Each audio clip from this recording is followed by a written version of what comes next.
Starting out with the Texans and Ravens, and like I alluded to at this point, it started out very close. In fact, the Texans went into it with a chance to take the lead at halftime, but Jaime Fairbairn had the rare miss.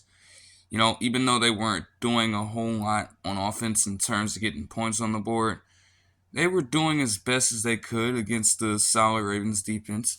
And then obviously you had Sims' punt return that got the momentum shift crazy. It got so crazy that Lamar Jackson had to just completely elevate in the locker room and get this team turned up and ready to just absolutely fight in the second half. And they did, really. The entire second half, they had full control of the pace. There's no better way to say it, honestly. They just completely got down to a balanced attack, kind of working inside out. We're going to run the ball, we're going to pound the rock, and you aren't going to stop us from doing so. Oh, and then you're going to overcommit? Okay, we're going to throw a touchdown pass to Isaiah Likely where he mosses the shit out of Derek Stingley Jr. Otherwise, just going to keep on running it right through the middle. Typical smash mouth football. And then bam, you got Lamar Jackson going ahead and getting a couple rushing touchdowns because you're focusing on the middle of the field. And that even though he's obviously bulked up a little bit, he is still extremely fast. Not even just as a quarterback, just an extremely fast player in general. So he's going to be able to hit those outside holes very quickly, a lot faster than most people. And you saw that play out multiple times. Finish out with a great game. Again, I don't need to say a whole lot on that. For the Texans, you saw their youth in the second half, to be honest. The more experienced Ravens team, when it mattered the most, they were able to get down to the basics. The young guys, they'd never been in this position before, and that's exactly what displayed out there. They just looked entirely lost. Now, of course, in the future, you're going to have to tighten up on that for sure. CJ Stroud, to even make the divisional round in your first season as a starter, as a rookie, is an accomplishment in and of itself. He'll probably be here for a long time, but this game just wasn't going to be the one, especially the way the second half played out. As for the Ravens, though, it's a great win. You battle back against all the critics, I suppose. Because let's be honest, if they didn't win this, there would be some trouble. There would be some trouble now. But they won it, and they ended up winning it convincingly. Well, they advance, and now we'll just see what happens next week. And, whether or not they can actually make a Super Bowl is still up in the air. It's a great win to start out. As for this game right here, the Packers and the 49ers. Yeah, how fitting. Another game on Saturday in early to mid-January where the Packers and 49ers play in a divisional round game in murky weather. Oh, wait. Where have I seen this before? Oh, yeah, the 2021 NFC divisional round. 13-10 with Talanoa Hufanga just completely owning Aaron Rodgers and all of that stuff. But that's besides the point. As for this game right here, it is kind of a weird one. The 49ers, they looked rusty. The Ravens, sure, they started out a bit sluggish but got it going. The 49ers, though, they never really convinced you that they were at the best of their ability. Never did. Even with the long touchdown run by Christian McCaffrey and the catch for a touchdown by George Kittle, not really. The fact that the Packers, as young as they are, were able to just stick with you, and for a time there, not only did they have a lead, but this game was winnable for the Packers. All things considered, and you have Brock Purdy throwing errant passes all over the place, and the defense for a stretch there could not contain Jordan Love from doing what he did. And obviously, on one of the touchdowns, you have Ambry Thomas picking up a huge penalty for pass interference on Bo Melton, and then promptly Bo Melton scores a touchdown because Tayshaun Gibson, like Shanahan alluded to, oh, hey, I'm going to make my players change their cleats at halftime. Well, what the fuck happened with Tayshaun Gibson Sr.? You mean to tell me that you slip and fall that terribly? Now, even if he does, have on some different cleats and can get better traction, as slow as his ass is, he probably wasn't getting to where Bo Melton was at to even, affect that play. But that was that. All in all, it didn't cost them. Aaron Jones had a great game. You kind of wonder, hey, maybe a little more carries wouldn't have hurt. But I watched the whole thing, and, the way they were calling it was not necessarily terrible. I would have preferred to see Aaron Jones toted a little more, especially if he was putting in that kind of work. But I don't really have a problem with that. What I will say is that up to the end of the game, Jordan Love was playing pretty well. And let's be honest, even with what happened at the end of the game, if Anders Carlson makes his kick, they aren't in this position. Anders Carlson, another kicker, even throughout the regular season, he's been not necessarily Chad Ryland bad, but, he could certainly do better in this position, especially when you look at Daniel Carlson, his brother. You see what he'd been able to do for all that time. And it doesn't really line up too well for him right now.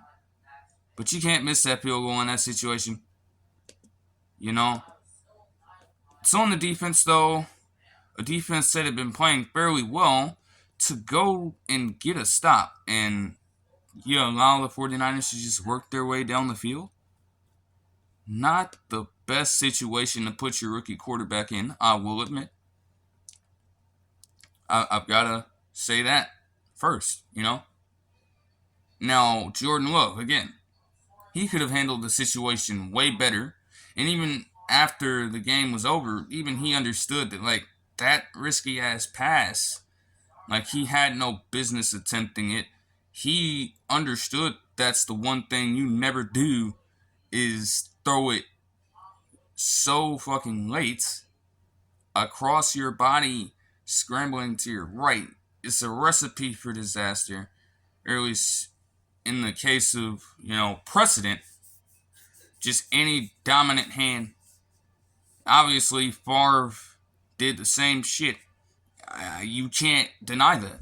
As much as I've seen all the clips comparing Rodgers and Favre to Jordan Love with the off-platform, off-balance throws, the no-look passes, all that stuff, you gotta account for the bad too.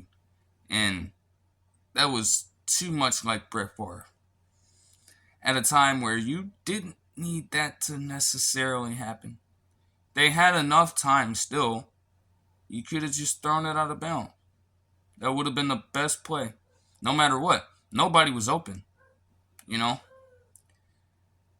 Yes, he has an arm, but it's you aren't able to throw somebody open in a situation where everybody is in blanket coverage.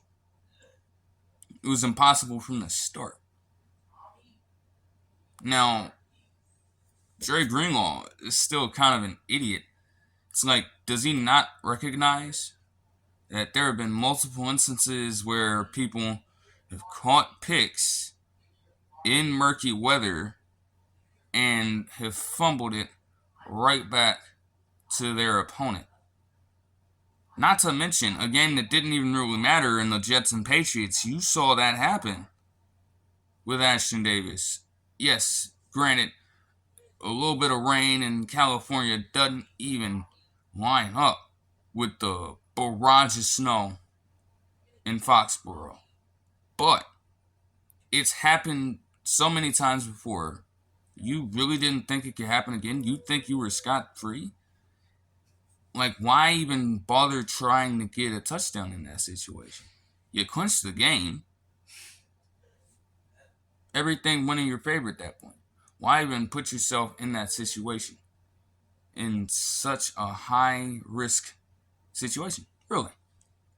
I didn't understand that. I'm sure somebody got on his ass about it. And yeah. The 49ers advanced, but, I mean, unless they show something promising early on in the championship game, I don't know. They looked very sluggish here. Like Brock Purdy, I mean, it's like, I don't know, man. You can look at the numbers and say one thing, but really I didn't think he had all that great of a game, to be honest. And you definitely want to put your best efforts in, or one of your better efforts in, with a chance to go to the Super Bowl.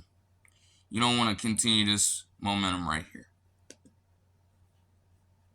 They really shouldn't have won it, but they did. So, cool for them. They advance. Let's see what you can do next week. And finally here, the Bucs and the Lions. Honestly, credit to Baker Mayfield. He did his best, though throwing a pick to C.J. Gardner-Johnson, who'd been shit-talking you for all this time leading up to the game, to start out was not a good look at all. But in spite of that, he played a hell of a game. I was shocked to see that their run game was at least somewhat capable when it mattered the most. Did it really help them? No. The Lions were really just more formidable on that end. Rookies for this team did solid work. Obviously Jared Goff put in solid contributions first and foremost. You have Jahmyr Gibbs just making all these runs and doing a little bit of everything. He is legitimately a weapon in open space. And, it continues to pay off for them. You wonder why they didn't elect to use him way sooner than this. And imagine the numbers he would have at this point. Literally. Put him one-on-one. Even have a swarm of defenders around him. Make any cut elite vision for a rookie running back. Any type of move, you name it, he'll come up with. Like, it's crazy. And you have Sam Laporta just being reliable as shit. And it mattered the most. Which is something you can really appreciate. No wonder he's had the season to this point. And all of these things have helped the Lions. The Lions, dude, they're in the NFC Championship.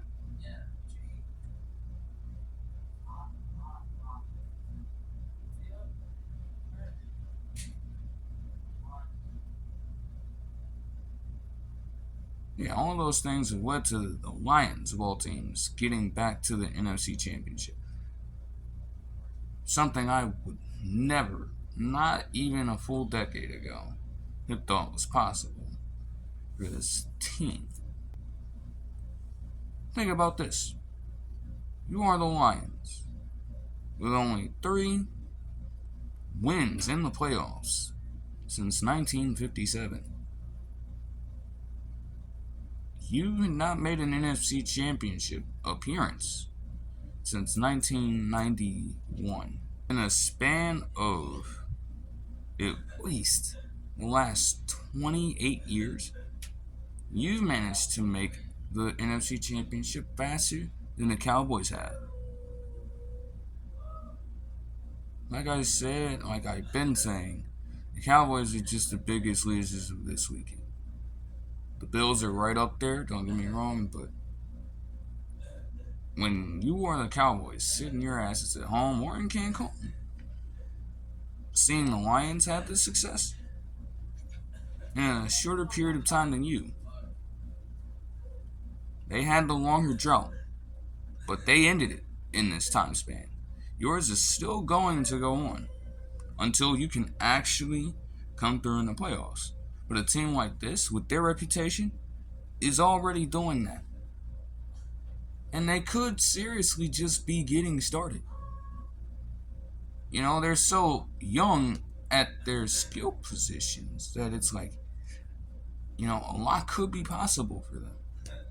The one thing I will say is that they are seriously stupid for continuously putting Mike Evans on Cameron Sutton. Or allowing that matchup to consistently happen. He had his number all game long. You know, granted, like, they got the game to where it was close on multiple occasions. And who was the culprit? Mike Evans. And who was the victim in this situation? Every time, Cameron Sutton. On at least one of those occasions, it didn't occur to you to stop lining him up on him.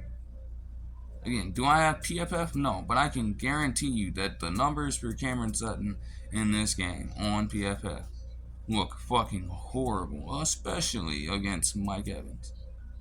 But they didn't want to take him off of him, put any other person on him. I swear. It's all it takes. And then the very end of the game, pretty odd stuff. I won't necessarily, like, honestly, Dan Campbell, it was pretty weird stuff to not just run the clock down all the way. But at the same time, you're Todd Bowles, and you are put in a position where, hey, there's a few seconds left, anything can happen. You call the timeout no matter what. You're Todd Bowles, head coach of the Bucs. The fact that you are even in the playoffs after barely winning a horrible NFC South division is a miracle in and of itself. I don't care what the situation looks like in terms of time. I don't care where they're at on the field. You call that timeout no matter what. No matter how you got there, you are in playoff football. Okay? Why fucking punk out when your season's on the line? Even though it's rare, getting a kick six and a 2-point conversion is definitely possible. Anything can happen on any given Sunday or Saturday, you know, or Tuesday, even Mondays, even Wednesdays at times, even Thursdays, the whole fucking week. Any day you have a game, anything can happen. Why not give it a shot? Seriously. That's just being absolutely stupid. You know? Like, come on. Gotta get it together, Todd Bowles. I know you don't want to be aggressive all the time, but that's a situation where you pull the motherfucking stops out, all of them, instead of just resorting to something extremely pitiful. Like, seriously. Now that's gonna hurt you for a while. I don't know if the Bucs can really get back to this point, per se. Obviously, it's rough for Baker Mayfield. You don't know the situation with Mike Evans right now. You want to at least give yourself that chance, man. Seriously. That'll do it for this one. I hope you guys enjoyed, and I'll see you guys in the next one. Peace.